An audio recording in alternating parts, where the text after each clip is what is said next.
ఇక కాంగ్రెస్ ప్రభుత్వంలో రైతుల అవస్థలు అన్ని ఇన్ని కావు. ఓ పక్క సాగునీటి కోసం తిప్పలు పడుతూనే మరో పక్క యూరియా కోసం ఆపసోపాలు పడుతున్నారు. జగిత్యాల జిల్లాలో యూరియా కోసం రైతులు బారులు తీరారు. కోరుట్ల మండలం పైడి మడుగులో యూరియా కోసం లైన్లో చెప్పులు, ఇటుకలు, పాసుబుక్కులు పెట్టాల్సిన పరిస్థితి ఏర్పడింది. ఒక్కో రైతుకు ఒక్కో బ్యాగు మాత్రమే ఇస్తుండటంతో తమకు సరిపడా బ్యాగులు వస్తాయో రావోనని రైతులు ఆందోళన చెందుతున్నారు.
ఈ గవర్నమెంట్ ఇవన్నీ పథకాలు పెట్టి మమ్మల్ని నాశనం చేస్తుండ్రు.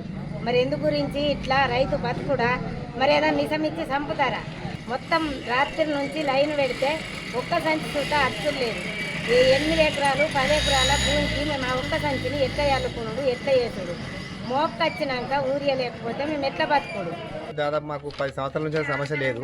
మళ్ళీ వచ్చింది, మొదటికి వచ్చింది. ఇదే చెప్పులు లైన్లో పెట్టుడు. తర్వాత ఒక 4 ఎకరాల భూముల్లో కూడా 1 ఎకరం యూరియా ఇస్తున్నారు. అంటే ఒక యూరియా ఎక్కడ పోసుడు ఏం కాదు. మరి కనీసంగా రైతులకు ఈ గవర్నమెంట్ మన హెల్ప్ చేయకపోతే మరి ఇంకోళ్ళకి ఏం చేస్తే చూడండి. పొద్దుగాల వచ్చి ఆడోళ్ళు కానీ మొగోళ్ళు కానీ మొత్తం కావాల్సి వస్తుంది. గత 9 సంవత్సరాల నుంచి లేనిది మళ్ళీ ఇప్పుడు చెప్పులు పెట్టుడు, తర్వాత ఈ తువ్వాలలు పెట్టుడు.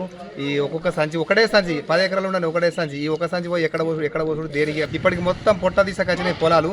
ఆల్రెడీ ఈయన టైంకి వచ్చినాయి కాబట్టి యూరియా లేకపోతే పంట అనేది నుక్సాన్ జరుగుతుంది. కావున ఖచ్చితంగా గవర్నమెంట్ దీనికి చర్య తీసుకొని రైతులకు ఇబ్బంది లేకుండా చూడాలని